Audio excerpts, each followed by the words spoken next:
അപ്പോൾ എ ബദറുദ്ദീൻ എന്ന് പറഞ്ഞ സിംഗിൾ ബെഞ്ച് ജഡ്ജി പോലും ഈ അന്വേഷണത്തിൽ അവിശ്വാസം പ്രകടിപ്പിക്കുമ്പോൾ ദേവസ്വം ബെഞ്ച് അന്വേഷണം എല്ലാം സ്തുത്യർഹമാണെന്നും പ്രൊഫഷണൽ ആണെന്നും തറവാണെന്നും മെറ്റിക്കുലസ് ആണെന്നും it has not left any stone unturned എന്ന് പറയുമ്പോൾ അത് ദേവസ്വം ബെഞ്ച് അത് ജനങ്ങൾക്ക് വിശ്വസിക്കാൻ കഴിയില്ല.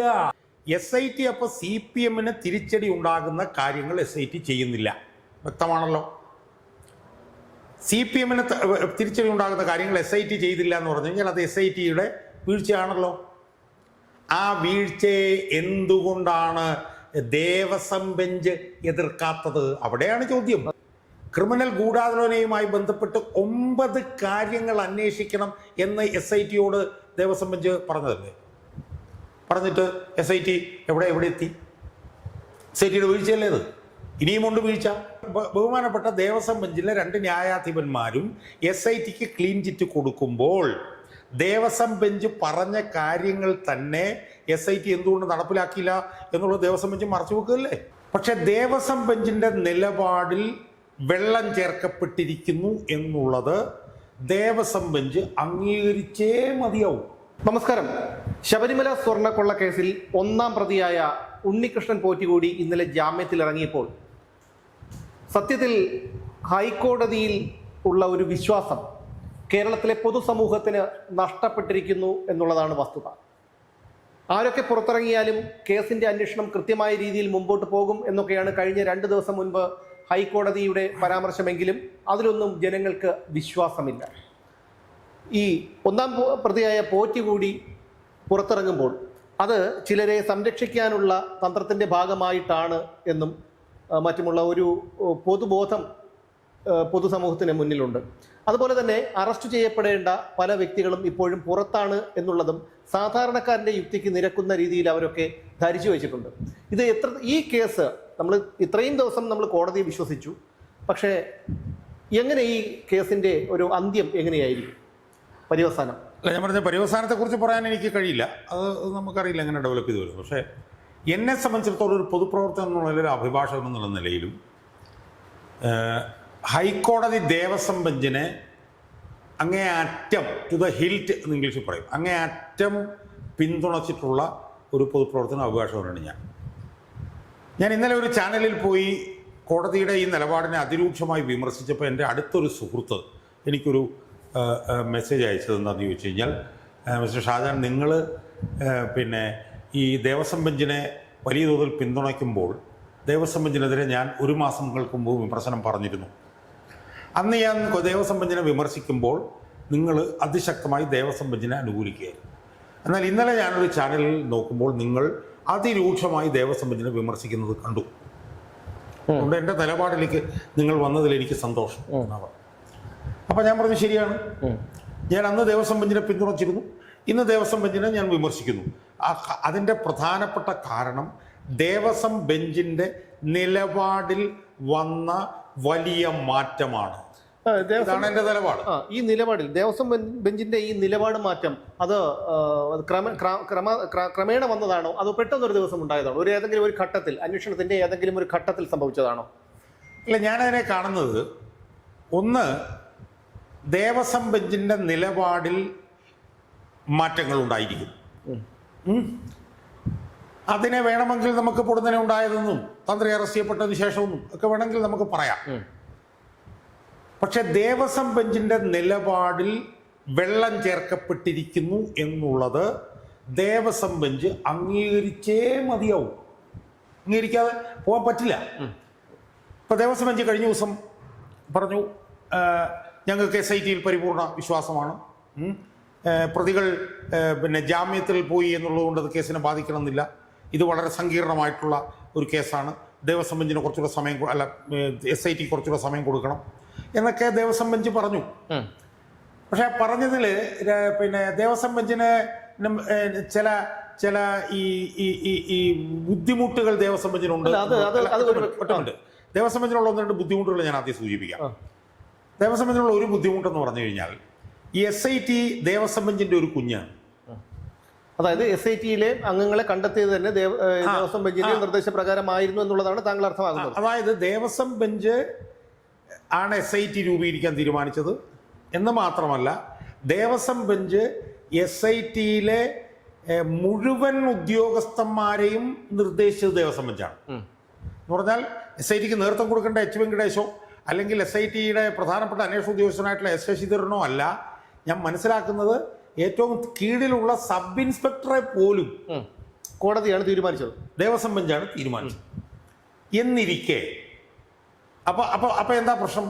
അങ്ങനെ തീരുമാനിക്കുമ്പോൾ SITയുടെ ഓരോ നടപടികളും ദേവസ്വം ബെഞ്ച് വൗച്ച് ചെയ്യാൻ, അതിനെ പിന്തുണയ്ക്കാൻ ദേവസ്വം ബെഞ്ചിന് ഒരു സമ്മർദ്ദം വരും. കാരണം SIT ഉപയോഗിച്ചു, SITയിലെ മുഴുവൻ ഉദ്യോഗസ്ഥന്മാരും അതിൻ്റെ ടേംസ് ഓഫ് റെഫറൻസും അതെങ്ങനെ അന്വേഷിക്കണം അതെല്ലാം ദേവസ്വം ബെഞ്ചാണ് പറഞ്ഞത്. അല്ല, വ്യക്തമായിട്ടുള്ള ഒരു ലക്ഷ്യത്തോടു കൂടിയാണ് ഇതിന്റെ യഥാർത്ഥ കുറ്റവാളികളെ കണ്ടെത്തണം എന്നൊരു ഉദ്ദേശത്തോടു കൂടിയാണ് ദേവസ്വം ബെഞ്ച് ഈ ഒരു അന്വേഷണ സംഘത്തെ രൂപീകരിച്ചതെങ്കിൽ ഈ അന്വേഷണ സംഘത്തിന്റെ അന്വേഷണം ഒരു ഘട്ടത്തിൽ വഴിമാറി പോകുന്നു എന്ന് കണ്ട് ആ സമയത്ത് ദേവസ്വം ബെഞ്ചിന് കൃത്യമായിട്ട് ഇടപെടാമായിരുന്നല്ലോ. അല്ല, ഞാൻ ദേവസ്വം ബെഞ്ചിന്റെ ഒരു ബുദ്ധിമുട്ടാണ് ഞാൻ പറഞ്ഞത്. ഇതിലേക്ക് ഞാൻ വരാം. ദേവസ്വം ബെഞ്ച് നേരിടുന്ന ഒരു പ്രശ്നം വെച്ചാൽ ദേവസ്വം ബെഞ്ച് രൂപീകരിച്ച ദേവസ്വം ബെഞ്ച് പറയുന്നത് പോലെ അന്വേഷണം നടക്കുന്നു എന്ന് ദേവസ്വം ബെഞ്ച് പറയാൻ ശ്രമിക്കുന്ന SITയെ പിന്തുണയ്ക്കാൻ ദേവസ്വം ബെഞ്ച് നിർബന്ധിതരാകും. പിന്നെ രണ്ടാമത് നമ്മൾ പ്രധാനമായിട്ട് കാണേണ്ട ഒരു കാര്യം, ദേവസ്വം ബെഞ്ച് ഈ പറഞ്ഞ നിരീക്ഷണങ്ങൾ മുഴുവൻ നടന്നൊരു പശ്ചാത്തലം എന്താണെന്നറിയാമോ? പശ്ചാത്തലം എന്ന് പറഞ്ഞാൽ അന്വേഷണം CBIക്ക് കൈമാറണം എന്ന് പറഞ്ഞുകൊണ്ടുവന്ന ചില ഹർജികളിലാണ് ദേവസ്വം ബെഞ്ച് ഈ നിലപാട് പറഞ്ഞത്. കാരണം ഈ അന്വേഷണം CBIയിലേക്ക് പോകണം എന്ന് ദേവസ്വം ബെഞ്ച് ഇപ്പൊ ആഗ്രഹിക്കുന്നില്ല. ദേവസ്വം ബെഞ്ച് ഈ അന്വേഷണം കൈകാര്യം ചെയ്തുകൊണ്ടിരിക്കും. അപ്പൊ ആ ഒരു സമ്മർദ്ദവും ദേവസ്വം ബെഞ്ചിന്റെ മുന്നിലുണ്ട്. അല്ല, അത് ആ സമ്മർദ്ദത്തിന് കാരണം, അതായത് ഈ അന്വേഷണം ഇങ്ങനെ SITയുടെ അന്വേഷണത്തിൽ ഞങ്ങൾ പൂർണ്ണ തൃപ്തരാണെന്ന് ദേവസ്വം ബെഞ്ച് പറയുമ്പോഴും അത് CBIക്ക് വിടാനുള്ള ഹർജി പരിഗണിക്കുമ്പോൾ അത് CBIക്ക് വിടാൻ താല്പര്യമില്ലാതിരിക്കുമ്പോഴും നമ്മൾ മനസ്സിലാക്കേണ്ടത്, സാധാരണക്കാരായ പൊതുസമൂഹം എന്താണ് മനസ്സിലാക്കേണ്ടത്? കോടതിക്ക് ഒരു സമ്മർദ്ദമുണ്ട്, മറ്റേതെങ്കിലും തലത്തിൽ നിന്നൊരു സമ്മർദ്ദമുണ്ടെന്നല്ലേ? ഞാൻ അതിലേക്ക് വരാം. അതിന് വരുന്നതിന് മുമ്പ് ദേവസ്വം ബെഞ്ച് എടുത്തുന്ന ഇതിനകത്ത് നമ്മൾ കണ്ട ഒരു പ്രധാനപ്പെട്ട വിഷയമുണ്ട്. എന്താണെന്ന് ചോദിച്ചാൽ ഈ CBI അന്വേഷണം എന്ന് പറഞ്ഞു കഴിഞ്ഞാൽ ഇംഗ്ലീഷ് പറഞ്ഞ പനേഷ്യ ഓഫ് ഓൾ ഇൽസ് അല്ല. CBI അന്വേഷണം വേണമെന്ന് പറയുന്ന എന്ന് BJPക്കാർ പറയുന്നു. എന്ത് യുക്തിയാണുള്ളത്? ഒരു യുക്തിയില്ല. CBIയിലേക്ക് പോയെന്ന് പറഞ്ഞ് സത്യം പുറത്തു വരുമോ? അങ്ങനെയാണെങ്കിൽ ലാവലിൻ കേസിൽ എന്നാ പുറത്തു വരണം?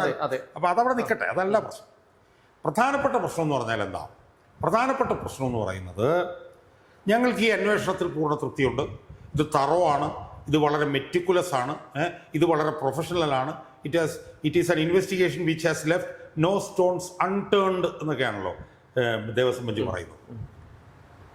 അപ്പം അതുകൊണ്ട് ഞങ്ങൾക്ക് ഇവരിൽ വിശ്വാസമാണ് എന്ന് ദേവസ്വം ബെഞ്ച് പറയുമ്പോൾ ദേവസ്വം ബെഞ്ച് പൊതുജനങ്ങളുടെ മുന്നിലുള്ള മനസ്സിലുള്ള കുറേ ചോദ്യങ്ങളുണ്ട്. ആ ചോദ്യങ്ങൾക്ക് ദേവസ്വം ബെഞ്ചിന് മറുപടി പറഞ്ഞേ പോകാൻ പറ്റുള്ളൂ.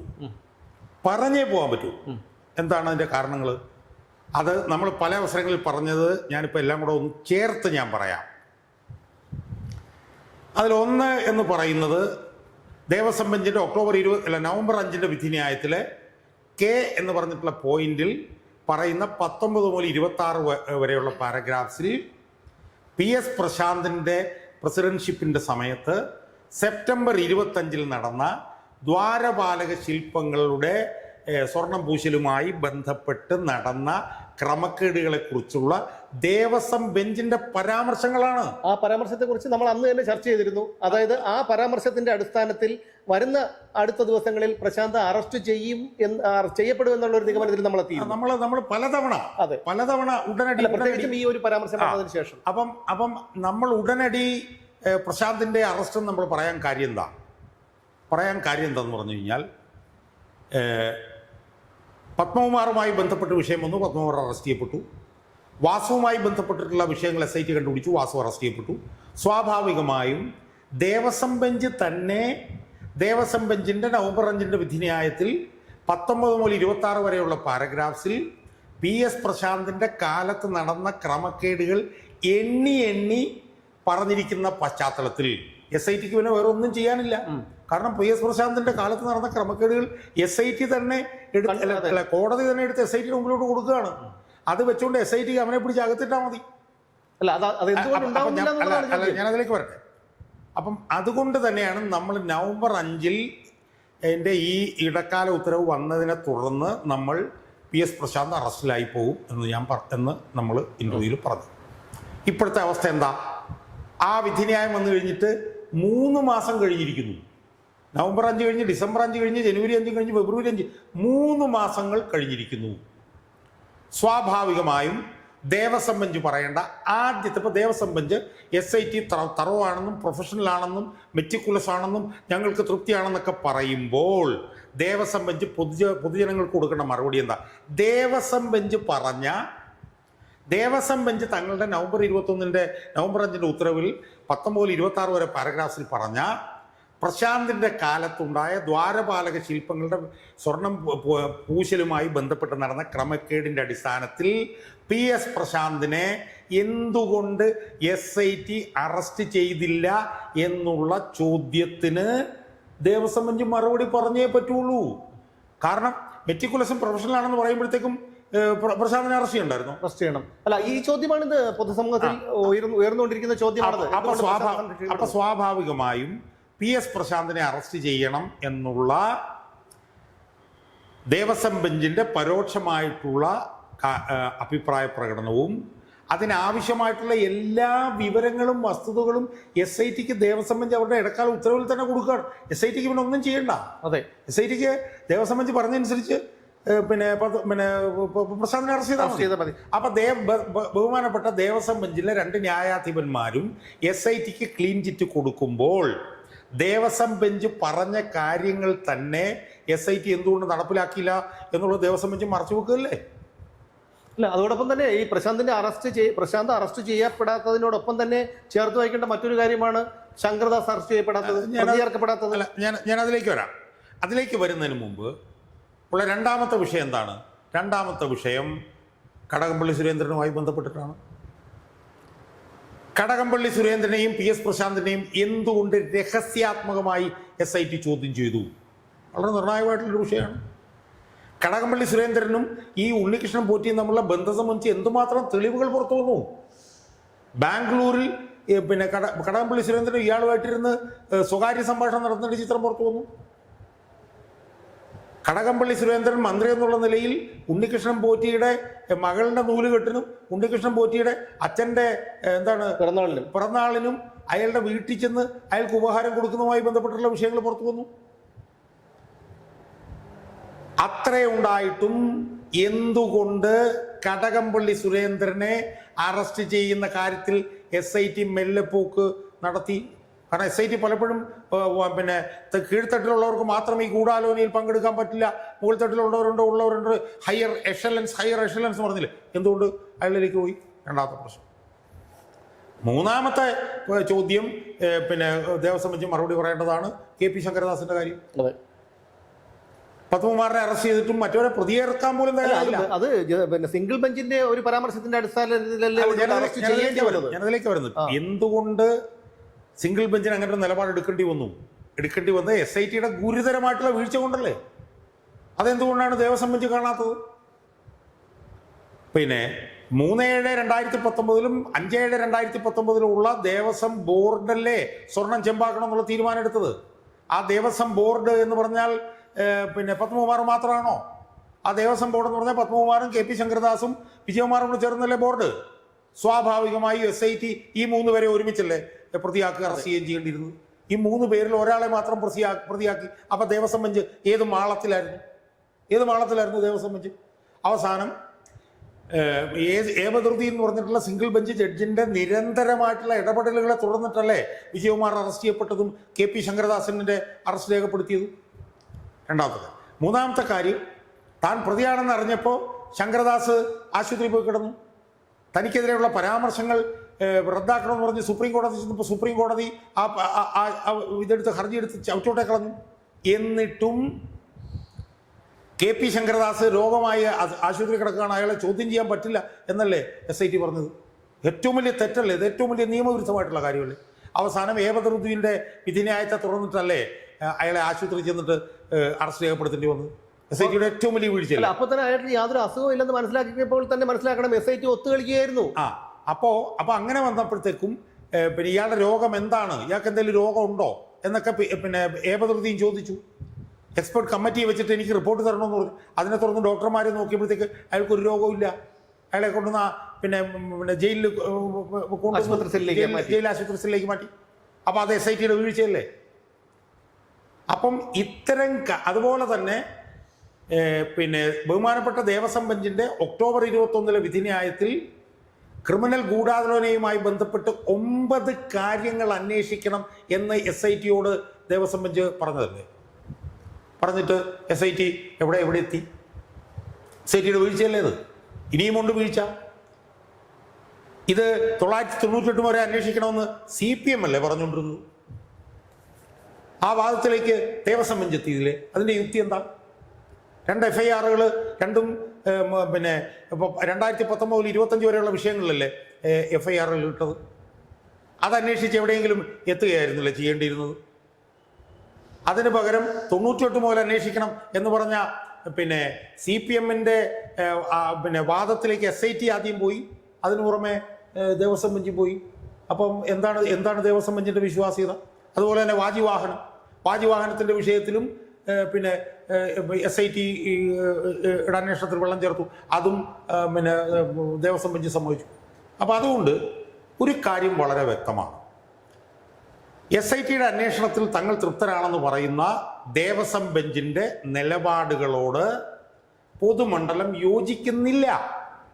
ആ യോജിക്കുന്നില്ല എന്ന് പറയാൻ കാര്യം എന്താ? ദേവസ്വം ബെഞ്ചിന് ഓർമ്മയുണ്ടാവും, SIT രൂപീകരണവുമായി ബന്ധപ്പെട്ടുകൊണ്ട് ദേവസ്വം ബെഞ്ച് അവരുടെ പിന്നീടുള്ളൊരു ഇടക്കാല ഉത്തരവുകൾ ക്ലാരിഫൈ ചെയ്ത് എന്താ? ഞങ്ങൾ SITയെ രൂപീകരിച്ചപ്പോൾ SITയിലെ ഉദ്യോഗസ്ഥന്മാരെ ഞങ്ങൾ രൂപീകരിച്ച് ഫസ്റ്റ് ഇൻസ്റ്റിൽ പബ്ലിക് കോൺഫിഡൻസ് എന്നാണ് കോടതി എന്ന് പറഞ്ഞത്. എന്ന് വെച്ചാൽ പൊതുജനങ്ങളുടെ ഇടയിലുള്ള അവരുടെ ആത്മവിശ്വാസം വർദ്ധിപ്പിക്കുന്നതിന് വേണ്ടിയിട്ടാണ് SITയിലുള്ള ഉദ്യോഗസ്ഥന്മാരെ വരെ ഞങ്ങൾ തീരുമാനിച്ചത് എന്ന് ബഹുമാനപ്പെട്ട ദേവസ്വം ബെഞ്ച് പറയുമ്പോൾ, അതേ ദേവസ്വം ബെഞ്ച് തന്നെ ഒരു 1/2 ഡസൻ വീഴ്ചകളെങ്കിലും വരുത്തിയ സ്പെഷ്യൽ ഇൻവെസ്റ്റിഗേഷൻ ടീമിൻ്റെ അന്വേഷണത്തിൽ ഞങ്ങൾ തൃപ്തരാണെന്ന് പറയുമ്പോൾ പൊതുജനങ്ങളുടെ ആത്മവിശ്വാസം തകർക്കുകയാണ് ദേവസ്വം ബെഞ്ച് എന്ന് നമ്മൾ മനസ്സിലാക്കണം. കാരണം ഈ ദേവസ്വം ബെഞ്ച് തന്നെയാണ് പൊതുജനങ്ങളുടെ ആത്മവിശ്വാസം വർദ്ധിപ്പിക്കുന്നതിന് വേണ്ടിയിട്ടാണ് SIT ഞങ്ങൾ രൂപീകരിച്ചെന്ന് പറഞ്ഞത്. ആ SITയുടെ വീഴ്ചകളെ ദേവസ്വം ബെഞ്ച് കാണാതിരിക്കുകയും വീഴ്ചകൾ വരുത്തി SITക്ക് പൂർണ്ണ പിന്തുണ കൊടുക്കുകയും ചെയ്യുമ്പോൾ SIT പിന്നെ ദേവസ്വം ബെഞ്ച് തന്നെ ജനങ്ങളുടെ വിശ്വാസത്തെ തകർക്കുകയാണ്. അത് മാത്രമല്ല, ഈ 1-2 അവരുടെ ഒരു സാധാരണ യുക്തിക്ക് നിരക്കുന്ന രീതിയിൽ ചിലരോട് സംസാരിച്ചപ്പോൾ അവർ പറഞ്ഞൊരു കാര്യം, അതിൽ എത്രത്തോളം വാസ്തവമുണ്ട് യാഥാർത്ഥ്യമുണ്ടെന്നൊന്നും എനിക്ക് പറയാൻ കഴിയില്ല. പക്ഷെ അവർ പറഞ്ഞൊരു കാര്യം, ഈ ശബരിമല സ്വർണ്ണക്കുള്ള കേസ് എന്ന് പറയുമ്പോൾ CPMനെ സംബന്ധിച്ചിടത്തോളവും സർക്കാരിനെ സംബന്ധിച്ചിടത്തോളവും ചില മുതിർന്ന CPM നേതാക്കളെ സംബന്ധിച്ചിടത്തോളം വലിയൊരു പ്രതിസന്ധിയാണ്. അപ്പോൾ അതുകൊണ്ട് തന്നെയാണ് അവർ ഈ ഒരു ഒരു SITയെ ദേവസ്വം ബോർഡ് ബെഞ്ച് തന്നെ ഈ SITയെ രൂപീകരിക്കാനും അതിൻ്റെ അന്വേഷണ ഉദ്യോഗസ്ഥരെ തീരുമാനിക്കാനും ഒക്കെ ഉള്ള ഒരു തീരുമാനത്തിലെത്തിയതെന്നും അത് CPMന്റെ നിർദ്ദേശപ്രകാരമായിരുന്നു എന്നുള്ള ഒരു വാദം പറയുന്നുണ്ട്. അത് എത്രത്തോളം ശരിയാണെന്ന് എനിക്കറിയില്ല. അത് താങ്കൾ പറഞ്ഞതുപോലെ കൂട്ടി വായിക്കേണ്ടി വരും. അതായത് CPM ആവർത്തിച്ച് പറഞ്ഞ കാര്യങ്ങളാണ് ദേവസ്വം ബെഞ്ച് ഇപ്പോൾ പറഞ്ഞിരിക്കുന്നത്. അല്ല, ഞാൻ അത്രയൊന്നും ഞാൻ പോകുന്നില്ല. പക്ഷെ ഒരു കാര്യം വ്യക്തമാണ്, തെരഞ്ഞെടുപ്പ് അടുത്തിരിക്കുന്ന ഈ ഘട്ടത്തിൽ ഏറ്റവും ചുരുങ്ങിയത് PS പ്രശാന്തിനെ എങ്കിലും അറസ്റ്റ് ചെയ്താൽ അത് CPMന് വലിയ തിരിച്ചടിയായിരിക്കും. കാരണം പത്മകുമാറിനെ അറസ്റ്റ് ചെയ്തപ്പോഴത്തേക്ക് അന്വേഷണം കടകംപള്ളിയിലേക്ക് പോയതുപോലെ, അത് വിജയിച്ചില്ലെങ്കിൽ പോലും പോയതുപോലെ PS പ്രശാന്ത് അറസ്റ്റ് ചെയ്യപ്പെട്ടു കഴിഞ്ഞാൽ അന്വേഷണം വാസവനിലേക്ക് പോകും. അപ്പോൾ PS പ്രശാന്തിനെ അറസ്റ്റ് ചെയ്യുന്നതും കടകംപള്ളി സുരേന്ദ്രനെ അറസ്റ്റ് ചെയ്യുന്നതും തിരഞ്ഞെടുപ്പ് അടുത്തിരിക്കുന്ന കാലഘട്ടമായതുകൊണ്ട് CPMന് വലിയ തിരിച്ചടിയാണ്. അതാണ് ഏറ്റവും പ്രധാനപ്പെട്ട കാര്യം. വലിയ തിരിച്ചടിയാണ്. അപ്പം CPMന് തിരിച്ചടി ഉണ്ടാകുന്ന കാര്യങ്ങൾ ശരിയാണെങ്കിൽ പോലും, കാരണം വെച്ചാൽ PS പ്രശാന്തിന് കടകംപള്ളി സുരേന്ദ്രനെ അറസ്റ്റ് ചെയ്യണമല്ലോ. പക്ഷെ അറസ്റ്റ് ചെയ്താൽ CPMന് തിരിച്ചടിയാണ്. അപ്പം തിരിച്ചടിയായിട്ടുള്ള ആ കാര്യം ചെയ്യാൻ SIT തയ്യാറാവുന്നില്ല. പോയിന്റിലേക്ക് വരട്ടെ. SIT അപ്പോൾ CPMന് തിരിച്ചടി ഉണ്ടാകുന്ന കാര്യങ്ങൾ SIT ചെയ്യുന്നില്ല, വ്യക്തമാണല്ലോ. CPMന് തിരിച്ചടി ഉണ്ടാകുന്ന കാര്യങ്ങൾ SIT ചെയ്തില്ല എന്ന് പറഞ്ഞു കഴിഞ്ഞാൽ അത് SITയുടെ വീഴ്ചയാണല്ലോ. ആ വീഴ്ചയെ എന്തുകൊണ്ടാണ് ദേവസ്വം ബെഞ്ച് എതിർക്കാത്തത്? അവിടെയാണ് ചോദ്യം. അതെ, SITയെ സംബന്ധിച്ചിടത്തോളം SIT കീഴടങ്ങി, SIT CPMന് കീഴടങ്ങി, മുഖ്യമന്ത്രിയുടെ ഓഫീസിൽ നിന്നാണ് SIT പ്രവർത്തിക്കുന്നത്, നിയന്ത്രിക്കുന്നത് എന്നൊക്കെയുള്ള ആരോപണങ്ങൾ ഉണ്ട്. അത് ഉണ്ട്. പക്ഷേ PS പ്രശാന്തിനെ അറസ്റ്റ് ചെയ്യാത്തതും കടകംപള്ളി സുരേന്ദ്രനെ അറസ്റ്റ് ചെയ്യാത്തതും സംബന്ധിച്ച് ദേവസ്വം ബെഞ്ചിന്റെ നിലപാടെന്താ? അതെ, SIT മുഖ്യമന്ത്രി സ്വാധീനിച്ചില്ല എന്നുള്ള ഇത് വരാം. പക്ഷെ കോടതി PS പ്രശാന്തിനെ അറസ്റ്റ് ചെയ്യാതിരിക്കുകയും കടകംപള്ളി സുരേന്ദ്രന്റെ കാര്യത്തിൽ മുന്നോട്ട് പോകാതിരിക്കുകയും ചെയ്യുമ്പോൾ കോടതിയുടെ മേലും ഇത്തരത്തിലുള്ള സ്വാധീനം വന്നു എന്ന് ജനങ്ങൾ ചിന്തിക്കില്ലേ? ജനങ്ങൾ സ്വാഭാവികമായിട്ടും അങ്ങനെ ചിന്തിക്കുന്നുണ്ടല്ലോ. അതാണ് അത് സാധാരണക്കാർ പോലും, ഓട്ടോറിക്ഷ തൊഴിലാളികൾ, അതുപോലെ സാധാരണ കൂലിപ്പണിക്കാർ, ചായക്കടകളിൽ ചെന്നാൽ അവർ എല്ലാവരും ചർച്ച ചെയ്യുന്ന ഈ കാര്യമാണ്. പക്ഷെ അവർക്കൊരു പ്ലാറ്റ്ഫോം ഇല്ല പറയാൻ. അല്ല, അപ്പൊ പ്രശ്നം SITയുടെ വീഴ്ചയല്ല. യോജിച്ചാലും യോജിച്ചില്ലെങ്കിലും പ്രശ്നം ബഹുമാനപ്പെട്ട ഹൈക്കോടതി ദേവസ്വം ബെഞ്ചിന്റെ വീഴ്ചയാണ്. അതിൽ കുറ്റക്കാര് ദേവസ്വം ബെഞ്ച് മാത്രമാണ്. ഒരു വ്യക്തിഗതമായ ഒരു ന്യായാധിപൻ എടുത്ത് പറഞ്ഞത് ദേവസ്വം ബെഞ്ചിന്റെ ഏറ്റവും ഗുരുതരമായിട്ടുള്ള വീഴ്ചയാണ് ഇവിടെ ഉണ്ടായിരിക്കുന്നത്. കാരണം എന്താ? ദേവസ്വം ബെഞ്ചാണ് ഇതൊരു വലിയ കൊള്ളയാണെന്ന് നമ്മളോട് പറഞ്ഞത്. ദേവസ്വം ബെഞ്ചാണ് SIT രൂപീകരിച്ചത്.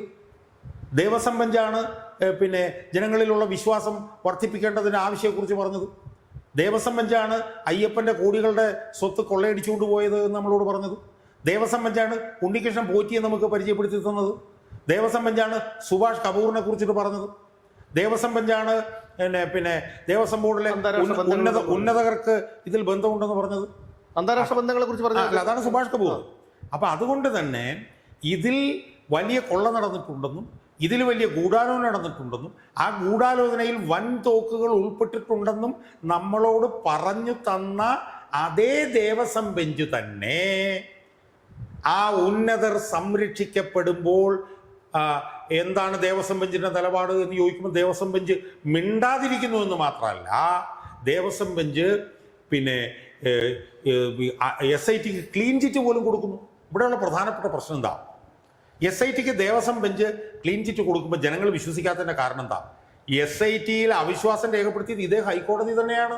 അതെ, വി രാജാ വിജയരാഘവനും KV ജയകുമാറും ഇരിക്കുന്ന ഹൈക്കോടതിയുടെ മുറിയുടെ തൊട്ടപ്പുറത്തുള്ള ബദറുദ്ദീനാണ് പറഞ്ഞത് അന്വേഷണം അട്ടിമറിക്കപ്പെട്ടുകൊണ്ടിരിക്കുകയാണെന്ന്. തൊട്ടപ്പുറത്ത് മുറിയിരിക്കുന്ന ബദറുദ്ദീനാണ് പറഞ്ഞത് KP ശങ്കരദാസിനെ അറസ്റ്റ് ചെയ്യാത്തത് SP-യുടെ മകനാണോ എന്ന് ചോദിച്ചത്. ബദറുദ്ദീനാണ് ചോദിച്ചത് എന്താണ് ഇയാളുടെ അസുഖം എന്ന് ചോദിച്ചത്. ഇയാൾക്ക് എന്താ പ്രശ്നം, എന്താണ് ഇയാളുടെ എന്ന് ചോദിച്ചത്. ഇയാൾ എന്തുകൊണ്ട് അറസ്റ്റ് ചെയ്യാത്തതെന്ന് ചോദിച്ചത് ബദറുദ്ദീനാണ്. മെഡിക്കൽ റിപ്പോർട്ട് ആവശ്യപ്പെട്ടു. ബദറുദ്ദീനാണ് 4000 ചില്ലുവാനം ഗ്രാം സ്വർണ്ണമാണ് നഷ്ടപ്പെട്ടിരിക്കുന്നത്. അതിൽ 500 ചില്ലുവാനം ഗ്രാം സ്വർണ്ണമേ കിട്ടിയിട്ടുള്ളൂ. തൊണ്ടി മുതൽ കിട്ടിയിട്ടില്ലെങ്കിൽ കേസ് അട്ടിമറിക്കപ്പെട്ടു പോകുമെന്ന് പറഞ്ഞത് ബഹുമാനപ്പെട്ട ദേവസ്വം ബെഞ്ച് കണ്ടത് ഞാനും സുമേഷോ അല്ലെങ്കിൽ സാധാരണക്കാരോ അല്ല, ബദറുദ്ദീനാണ്. അപ്പൊ ബദറുദ്ദീൻ എന്ന് പറഞ്ഞ സിംഗിൾ ബെഞ്ച് ജഡ്ജി പോലും ഈ അന്വേഷണത്തിൽ അവിശ്വാസം പ്രകടിപ്പിക്കുമ്പോൾ ദേവസ്വം ബെഞ്ച് അന്വേഷണം എല്ലാം സ്തുത്യർഹമാണെന്നും പ്രൊഫഷണൽ ആണെന്നും തറവാണെന്നും മെറ്റിക്കുലസ് ആണെന്നും it has not left any stone unturned എന്ന് പറയുമ്പോൾ അത് ദേവസ്വം ബെഞ്ച് അത് ജനങ്ങൾക്ക് വിശ്വസിക്കാൻ കഴിയില്ല. കാരണം എന്താണ്? ബദറുദ്ദീനെ പോലും വിശ്വസിപ്പിക്കാൻ പറ്റാത്ത കാര്യമാണ് ഞങ്ങളോട് വിശ്വസിക്കണമെന്ന് ദേവസ്വം ബെഞ്ച് പറയുന്നത്. അപ്പൊ ദേവസ്വം ബെഞ്ച് ആദ്യം ബദറുദ്ദീനെ വിശ്വസിപ്പിക്കുക. ദേവസ്വം ബെഞ്ച് ആദ്യം ബദറുദ്ദീനെ വിശ്വാസത്തിലെടുക്കുക, അയാളെ കോൺഫിഡൻസിലെടുക്കുക. അതുകൊണ്ട് പൊതുജനങ്ങളുടെ ആത്മവിശ്വാസം വർദ്ധിപ്പിക്കാനാണ് എന്ന് പറഞ്ഞുകൊണ്ട് നടപടികൾ എടുത്ത ദേവസ്വം ബെഞ്ച് ഇപ്പോൾ വെള്ളം ചേർക്കപ്പെട്ടിരിക്കുന്നു എന്നുള്ളത് വസ്തുതയാണ്. ദേവസ്വം ബെഞ്ച് ന്യായാധിപന്മാരുടെ പേരും കാര്യങ്ങളൊന്നും ഞങ്ങൾ പറയുന്നില്ല. പക്ഷേ ഒരു കാര്യം പറഞ്ഞേക്കാം, ഇത് ഇങ്ങനെ പോകുന്നത് ജനങ്ങൾ അനുവദിക്കില്ല. കേരളത്തിലെ ഹിന്ദുമത വിശ്വാസികൾ അവരനുവദിക്കില്ല. കാരണം അവരുടെ ക്ഷേത്രത്തിൽ നിന്ന് കോടിക്കണക്കിന് രൂപ നിക്ഷിപ്ത താല്പര്യക്കാർ കട്ടുകൊണ്ടുപോയി എന്ന് പറഞ്ഞത് ദേവസ്വം ബെഞ്ചാണ്. അതുകൊണ്ട് തന്നെ ആ ദേവസ്വം ബെഞ്ചിന്റെ ഉത്തരവാദിത്വമാണ് ഇത് കൊള്ളയടിച്ചു കൊണ്ടുപോകുന്നവരിൽ എത്ര വലിയവരുണ്ടെങ്കിലും അവർ ശിക്ഷിക്കപ്പെടണം എന്നുള്ളത് ആ ദേവസ്വം ബെഞ്ചിന്റെ ഉത്തരവാദിത്വമാണ് എന്ന് ദേവസ്വം ബെഞ്ച് മനസ്സിലാക്കിക്കോണം. അതുകൊണ്ടാണ് ഞങ്ങൾ ഈ അഭിമുഖത്തിൽ ദേവസ്വം ബെഞ്ച് ഈ SIT എന്തോ വലിയ സംഭവമാണെന്ന് പറയുന്ന SITയുടെ വീഴ്ചകൾ ഞങ്ങൾ എണ്ണി പറഞ്ഞത്. ഇനി ദേവസ്വം ബെഞ്ചിന്റെ അവസാനത്തെ വിധിയിൽ ദേവസ്വം ബെഞ്ച് പറഞ്ഞൊരു കാര്യം എന്താ? ഒന്നാമത്തെ FIRൽ 3 പേരെ ഉടനടി അറസ്റ്റ് ചെയ്യപ്പെടും. അതെ. രണ്ടാമത്തെ FIRൽ 2 പേര് അറസ്റ്റ് ചെയ്യപ്പെടുന്നു. ഞങ്ങൾ പൊട്ടന്മാർ അത് വെച്ചുകൊണ്ട് 5 പേരെ ഉടനെ അറസ്റ്റ് ചെയ്യുമെന്ന് പറഞ്ഞിട്ട് ഞങ്ങൾ വീഡിയോ ചെയ്തിട്ട് എത്ര ദിവസമായി ദേവസ്വം ബെഞ്ച്? അവസാനത്തെ വിധി വന്നിട്ട് 2 ആഴ്ച കഴിഞ്ഞു. ദേവസ്വം ബെഞ്ച് പറഞ്ഞു അവരുടെ ഫോൺ അന്വേഷിച്ചുകൊണ്ടിരിക്കുന്നു. ഞങ്ങളതൊക്കെ ഓർമ്മയാണ്, ഞങ്ങളൊക്കെ ഒന്നും മറക്കാൻ കഴിയില്ല. ഫോൺ സംഭാഷണം അന്വേഷിച്ചിരിക്കുന്നു, ഫോറൻസിക്കിലേക്ക് കൊടുത്തിരിക്കുന്നു, അവരുടെ ബാങ്ക് അക്കൗണ്ട്സ് പരിശോധിച്ചുകൊണ്ടിരിക്കുന്നു, അവരുടെ വസ്തു ഇടപാടുകൾ പരിശോധിച്ചുകൊണ്ടിരിക്കുന്നു. ഇതൊക്കെ ദേവസ്വം ബെഞ്ച് പറഞ്ഞിട്ട് ഒരു 10-15 ദിവസം ആയല്ലോ. ആയിട്ട് എന്തായി, എവിടെ എത്തി കാര്യങ്ങൾ? SIT എന്താണ് ചെയ്തുകൊണ്ടിരിക്കുന്നത്? ഞാൻ ചോദിക്കട്ടെ, SIT ഇപ്പം കുറ്റപത്രം സമർപ്പിച്ചില്ല, പ്രതികൾ പുറത്തേക്ക് പോയതുകൊണ്ട് കുഴപ്പമില്ല എന്നാണല്ലോ ദേവസ്വം ബെഞ്ച് പറയുന്നത്. അങ്ങനൊന്നും അല്ല. ഉണ്ണികൃഷ്ണൻ പോറ്റി പുറത്തു പോയത് വലിയ പ്രത്യാഘാതമാണ് ഉണ്ടാക്കാൻ പോകുന്നത്. കാരണം ഉണ്ണികൃഷ്ണൻ പോറ്റിയാണ് ഇതിൻ്റെ കിങ് പിൻ. ഉണ്ണികൃഷ്ണൻ പോറ്റിക്ക് സുഭാഷ് കപൂറുമായിട്ട് ബന്ധമുള്ളത് അന്വേഷിക്കണമെന്ന് ദേവസ്വം ബെഞ്ചാണ് ഞങ്ങളോട് പറഞ്ഞത്, പൊതുജനങ്ങളോട്. ആ പറഞ്ഞ ഉണ്ണികൃഷ്ണൻ പോറ്റി 90 ദിവസം കഴിയുമ്പോൾ പുറത്തു പോകാത്ത നിലയിൽ കുറ്റപത്രം തയ്യാറാക്കി സമർപ്പിക്കാനുള്ള ഉത്തരവാദിത്വം SITക്ക് ഉണ്ടായിരുന്നില്ലേ? ഇടക്കാല കുറ്റപത്രം ഞാൻ പറഞ്ഞ ഇടക്കാല ഉത്തരവ് അവിടെ നിൽക്കട്ടെ. SITയെ സംബന്ധിച്ചിടത്തോളം SITക്ക് അറിയാൻ പാടില്ലഞ്ഞിട്ടാണോ ഈ പോറ്റി 90 ദിവസം കഴിഞ്ഞാൽ സ്വാഭാവിക ജാമ്യം കൊടുക്കണം എന്നുള്ളത്? SITക്ക് അറിയാൻ പാടില്ലഞ്ഞിട്ടാണോ? അപ്പോൾ അതുകൊണ്ട് SIT ഇങ്ങനെ ജാമ്യാപേക്ഷകൾക്ക് മറുപടി തയ്യാറാക്കുകയായിരുന്നു. അതുകൊണ്ടാണ്. അതൊന്നും ഞങ്ങളുടെ വയറതുകൊണ്ടൊന്നും അറിയില്ല. SITക്ക് ആദ്യം തന്നെ അറിയാമായിരുന്നു 90 ദിവസം കഴിഞ്ഞാൽ ഇയാൾ പുറത്തു പോകുന്നുള്ളത്. ഇനി ഇയാൾ പുറത്തു പോകാതിരിക്കാൻ വേണ്ടി SIT ഒരുപാട് ശ്രമങ്ങൾ കൊല്ലം വിജിലൻസ് കോടതിയിൽ നടത്തിയല്ലോ. എന്നിട്ട് ഇയാൾ പുറത്തു വന്ന് വന്നപ്പോഴത്തേക്കും ഇയാൾക്കെതിരായിട്ടുള്ള പഴയ ചില കേസുകൾ കുത്തിപ്പൊക്കാൻ വേണ്ടിയിട്ട് SIT നോക്കിയില്ലേ? അതിലൊക്കെ ദയനീയമായിട്ട് പരാജയപ്പെട്ടില്ലേ? ഇപ്പം ഇയാൾ പുറത്തു പോയില്ലേ? ഇയാളെ ഇനി എങ്ങനെ അറസ്റ്റ് ചെയ്യാൻ പറ്റും? ഇനി വിചാരണ സമയത്തല്ലേ അറസ്റ്റ് ചെയ്യാൻ പറ്റും? വിചാരണ 2 വർഷം കഴിഞ്ഞിട്ടാണ്. 2 വർഷം അയാൾ പുറത്തല്ലേ? ആ പുറത്ത് നിൽക്കുമ്പോൾ അയാൾ സാക്ഷികളെ മുഴുവൻ സ്വാധീനിക്കില്ലേ? അയാൾ സുഭാഷ് കപൂറുമായിട്ടുള്ള ബന്ധം അന്വേഷിക്കണമെന്ന് ഹൈക്കോടതി പറഞ്ഞു. എവിടെ പോയി ദേവസ്വം ബെഞ്ച്? നിങ്ങൾ ചോദിക്കട്ടെ. അതേസമയം കുറ്റപത്രം ഇപ്പോൾ സമർപ്പിച്ചിരുന്നെങ്കിൽ ആ കുറ്റപത്രത്തിൽ പറയുന്ന കുറ്റത്തിന്റെ ഗ്രാവിറ്റി അനുസരിച്ച് കോടതിക്ക് ജാമ്യം കൊടുക്കുകയോ കൊടുക്കാതിരിക്കുകയോ ചെയ്യാമായിരുന്നു. അങ്ങനെ കോടതി ജാമ്യം കൊടുക്കാതിരുന്നിരുന്നെങ്കിൽ ഉണ്ണികൃഷ്ണൻ പോറ്റി 1-2 വർഷം ജയിലിൽ കിടക്കുമായിരുന്നു. ആ ഉണ്ണികൃഷ്ണൻ പോറ്റി ഇപ്പോൾ ചുവന്ന ഷർട്ട് വിട്ട് ഒരു സഞ്ചി നോക്കി വീട്ടിലേക്ക് പോയി ദേവസ്വം ബെഞ്ച്. അല്ല, അത് മാത്രമല്ല, ഇനിയിപ്പോ സ്വാഭാവിക ജാമ്യം നേടി ഈ പത്മകുമാറും ബാസു ഉൾപ്പെടെയുള്ള പുറത്തു വരുമല്ലോ. പത്മകുമാറും ബാസു ഒക്കെ പുറത്തു വന്നു എന്ന് പറഞ്ഞുകൊണ്ട് വലിയ കാര്യമൊന്നുമില്ല. കാരണം അവർ ചെയ്തത് ഇതാണ്, സ്വർണം ചെമ്പാക്കി എന്നുള്ള ഉത്തരവിൽ അവർ തീരുമാനിച്ചു, അത്രേ ഉള്ളൂ. പക്ഷെ ഉണ്ണികൃഷ്ണൻ പോറ്റി എങ്ങനെയാണോ? ഉണ്ണികൃഷ്ണൻ പോറ്റിയല്ലേ ഈ 2019 മുതൽ 2025 വരെ നടന്ന ഈ കൊള്ളയുടെ കിങ് പിന്നെന്ന് ദേവസ്വം ബെഞ്ച് തന്നെയല്ലേ ഞങ്ങളോട് പറഞ്ഞു തന്നത്? ഉണ്ണികൃഷ്ണൻ പോറ്റി ചെയ്ത മുഴുവൻ കള്ളത്തരങ്ങളും ഞങ്ങൾക്ക് പറഞ്ഞു തന്നത് ദേവസ്വം ബെഞ്ചല്ലേ? ഉണ്ണികൃഷ്ണൻ പോറ്റിക്ക് സുഭാഷ് കപൂറുമായിട്ടുള്ള ബന്ധം, ഉണ്ണികൃഷ്ണൻ പോറ്റി കട്ടളപ്പാളി അടിച്ചുകൊണ്ട് പോയത്, ഉണ്ണികൃഷ്ണൻ പോറ്റി ദ്വാരപാലക ശില്പങ്ങൾ അടിച്ചുകൊണ്ട് പോയത്, ഇതെല്ലാം സവിസ്തരം ഞങ്ങളോട് പറഞ്ഞു തന്നത് ദേവസ്വം ബെഞ്ചല്ലേ? അപ്പോൾ ഉണ്ണികൃഷ്ണൻ പോറ്റി എന്ന് പറഞ്ഞ ഈ കള്ള തിരുമാലിയെ ഞങ്ങൾക്ക് പരിചയപ്പെടുത്തി തന്ന ദേവസ്വം ബെഞ്ച് തന്നെ ഞങ്ങളോട് ഇപ്പോൾ പറയാണ് ഉണ്ണികൃഷ്ണൻ പോറ്റി പുറത്തു പോയാൽ കുഴപ്പമൊന്നുമില്ല. ഇതെന്താണ് ദേവസ്വം ബെഞ്ച് ഈ ചെയ്തുകൊണ്ടിരിക്കുന്നത്? അപ്പോൾ അതുകൊണ്ട് ജനങ്ങളുടെ ആത്മവിശ്വാസം തകർക്കുന്ന നിലപാടാണ് ഇപ്പോൾ SITയുടെ ഭാഗത്ത് നിന്ന് ഉണ്ടായിക്കൊണ്ടിരിക്കുന്നത്. അതിനെ സർവാത്മന പിന്തുണയ്ക്കുന്ന ദേവസ്വം ബെഞ്ചിൻ്റെയും വിശ്വാസ്യത തകർന്നു തരിപ്പണമായിരിക്കുകയാണ്. ഇത് പറയുന്ന KM ഷാജാൻ എന്ന് പറഞ്ഞ പൊതുപ്രവർത്തകരാണ് ഒരുപാട് വിമർശനങ്ങൾ നേരിട്ടുകൊണ്ടും ഈ ദേവസ്വം ബെഞ്ചിനെ ഇതുപോലെ പിന്തുണച്ചുകൊണ്ടിരുന്നത്. ദേവസ്വം ബെഞ്ച് കേരളത്തിലെ പ്രതിപക്ഷമായിരുന്നു എന്ന് വരെ പറഞ്ഞ് വീഡിയോ ചെയ്ത ആളാണ് ഞാൻ. പക്ഷേ എനിക്ക് ഇപ്പോൾ ദേവസ്വം ബെഞ്ച് എടുക്കുന്ന ഈ ഒരു നിലപാടിനെ അങ്ങേയറ്റം വിമർശിക്കാതിരിക്കാൻ പറ്റില്ല. എനിക്കൊരു കാര്യം കൂടി ഞാൻ പറഞ്ഞോട്ടെ. ഈ കേസിൻ്റെ വിചാരണ അടച്ചിട്ട കോടതി മുറിയിൽ നടക്കുന്നതുമായി ബന്ധപ്പെട്ടുകൊണ്ട് എൻ്റെ സുഹൃത്തുക്കൾ പറഞ്ഞപ്പോൾ ഞാനതിനൊക്കെ ന്യായീകരിക്കുകയായിരുന്നു ഒരു ഘട്ടം. ഞാനിപ്പോൾ പറയുന്നു, ഞാനതിൽ ആ ന്യായീകരണം നടത്തിയതിൽ ഞാൻ മാപ്പ് ചോദിക്കുന്നു. ഇത് അടച്ചിട്ട മുറിയിൽ നടത്തുന്നതിനെ ഞാൻ ന്യായീകരിച്ചതിന് ഞാൻ മാപ്പ് ചോദിക്കുന്നു. ഇത് അടച്ചിട്ട മുറിയിൽ നടത്തിയത് ഏറ്റവും വലിയ തെറ്റായിപ്പോയി എന്ന് ഞാൻ തിരിച്ചറിയുന്നു. എന്തിനാണ് അടച്ചിട്ട മുറിയിൽ ബഹുമാനപ്പെട്ട ന്യായാധിപന്മാരെ നടത്തുന്നത്? ഇത് ജനങ്ങൾ അറിയണ്ടെന്നാണോ?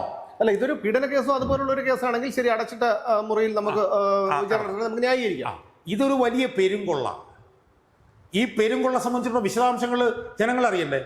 ഇനി ഒരു കാര്യം കൂടെ പറഞ്ഞ് ഞാൻ അവസാനിപ്പിച്ചോളാം. എനിക്ക് അവസാനമായി അറിഞ്ഞൊരു കാര്യമാണ്, അതിനകത്ത് തെറ്റുണ്ടോ ഇല്ലെന്ന് എനിക്ക് സംശയം ഉണ്ടാകാം. എന്നാലും ഞാൻ പറയാം. ഇപ്പോൾ VSSലെ പരിശോധന ഇപ്പോൾ എങ്ങും എത്താത്ത നിലയിലേക്ക് ഇപ്പം അത് മാറിയിട്ടുണ്ട്. അവിടെ നിൽക്കട്ടെ.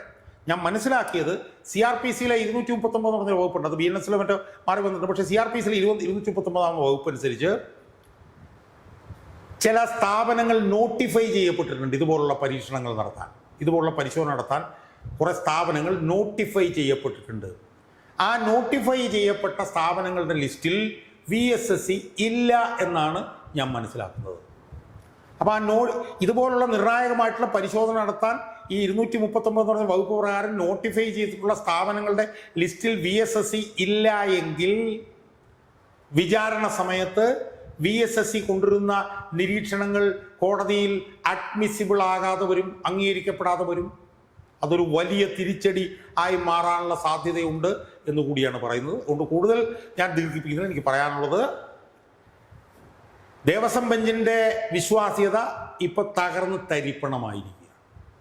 അതിൻ്റെ കാരണങ്ങൾ ഈ അഭിമുഖത്തിൽ ഞങ്ങൾ എണ്ണി പറഞ്ഞു. അതിനി കൂടുതൽ പറയാൻ ആഗ്രഹിക്കുന്നില്ല.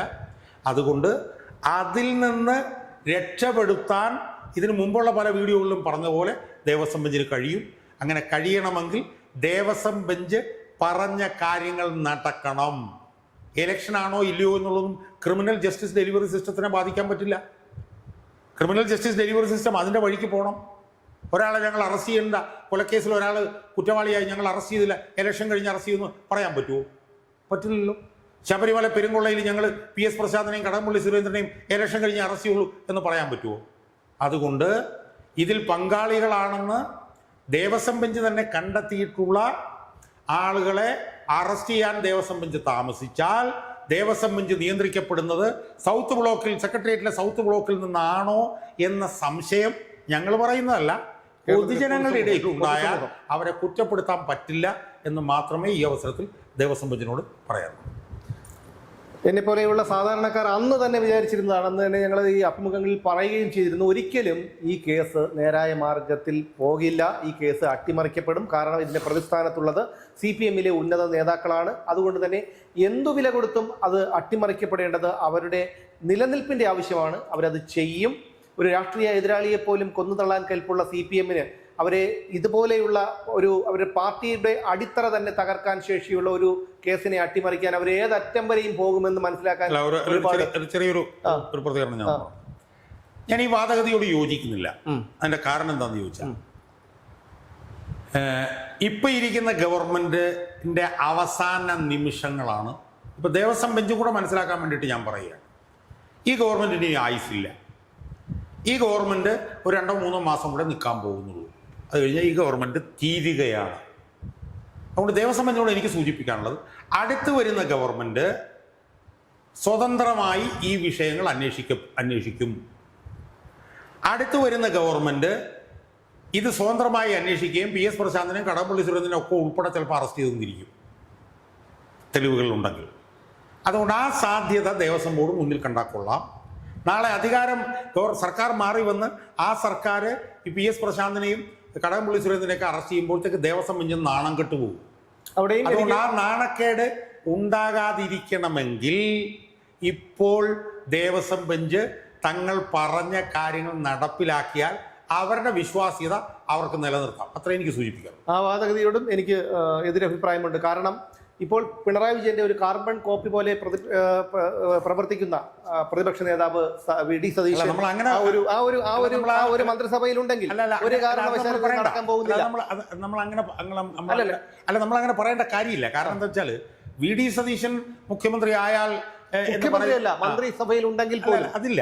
അതങ്ങനെയൊന്നും VD സതീശൻ മുഖ്യമന്ത്രി ആകുന്നോ ഇല്ലയോ എന്നുള്ള കാര്യമൊന്നും നമ്മളിപ്പോൾ ചർച്ച ചെയ്യേണ്ട. അതിനൊക്കെയുള്ള സാധ്യതകൾ വളരെ കുറവാണ്. അടുത്ത യു ഡി എഫ് സർക്കാരിന് ശബരിമല പെരുങ്കൊള്ള വസ്തുനിഷ്ഠമായി അവർക്ക് അന്വേഷിക്കേണ്ടി വരും. അന്വേഷിച്ചു കഴിഞ്ഞാൽ യഥാർത്ഥ പ്രതികൾ ശിക്ഷിക്കപ്പെടും. കാരണം ഇതിനു മുമ്പ് അനുഭവങ്ങളുണ്ട്. 2014 TP ചന്ദ്രശേഖരൻ കേസിൽ PK കുഞ്ഞനന്ദൻ ഉൾപ്പെടെയുള്ള ആളുകൾ അന്ന് അറസ്റ്റ് ചെയ്യപ്പെട്ട് ജയിലിൽ കിടന്ന് മരിച്ചുപോയത് UDF-ന്റെ കാലത്താണ്. അപ്പോൾ അതുകൊണ്ട് ബഹുമാനപ്പെട്ട ദേവസ്വം ബെഞ്ചിന്റെ വിശ്വാസ്യത പോകാതിരിക്കണമെങ്കിൽ ദേവസ്വം ബെഞ്ച് പറഞ്ഞ തെളിവുകളുടെ അടിസ്ഥാനത്തിൽ അറസ്റ്റ് നടക്കണം. ദേവസ്വം ബെഞ്ച് പറഞ്ഞല്ലോ 5 അറസ്റ്റ് നടക്കുമെന്ന്. ആ 5 അറസ്റ്റ് എന്താണ് ദേവസ്വം ബെഞ്ച് നടത്താത്തത്?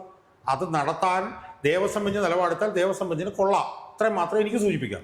എന്തായാലും ഞാൻ ഇനി അതിനെക്കുറിച്ച് കൂടുതൽ വിശദീകരിക്കുന്നില്ല. എന്താ ഈ ബ്രോയിലർ കോഴികളെ 45 ദിവസം തീറ്റി കൊടുത്ത് വളർത്തി തുറന്നു വിടുന്നത് പോലെയാണ് ഓരോ 90 ദിവസം കഴിയുമ്പോഴും ഓരോ പ്രതികൾ, ശബരിമല സ്വർണ്ണക്കൊള്ള കേസിലെ പ്രതികൾ ജയിലിൽ നിന്ന് പുറത്തു വരുന്നത്, വാതിൽ തുറന്ന്. അത് വളരെയധികം മനോവേദന ഉണ്ടാക്കുന്നു. കാരണം നമുക്കൊക്കെ അറിയാം, കോടതികളും CRPCയും IPCയും BNS-ഉം ലോക്കപ്പ് കസ്റ്റഡി മരണവും കൊലയും എല്ലാം എന്നെയും നിങ്ങളെയും പോലെയുള്ള സാറിനെയൊക്കെ പോലെയുള്ള സാധാരണക്കാർക്ക് വേണ്ടിയുള്ളതാണ്.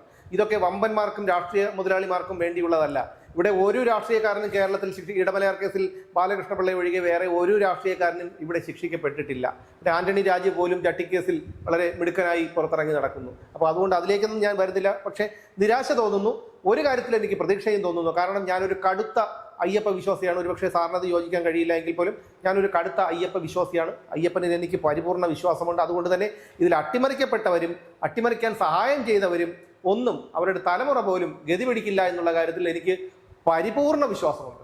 അതെന്തായാലും നമുക്ക് ഇനി വരുന്ന നിലപാടുകൾ, പ്രവർത്തികൾ എന്താണെന്നുള്ള കാര്യം കാണാൻ കാത്തിരിക്കുക മാത്രമേ മാർഗമുള്ളൂ. വീണ്ടും കാണാം.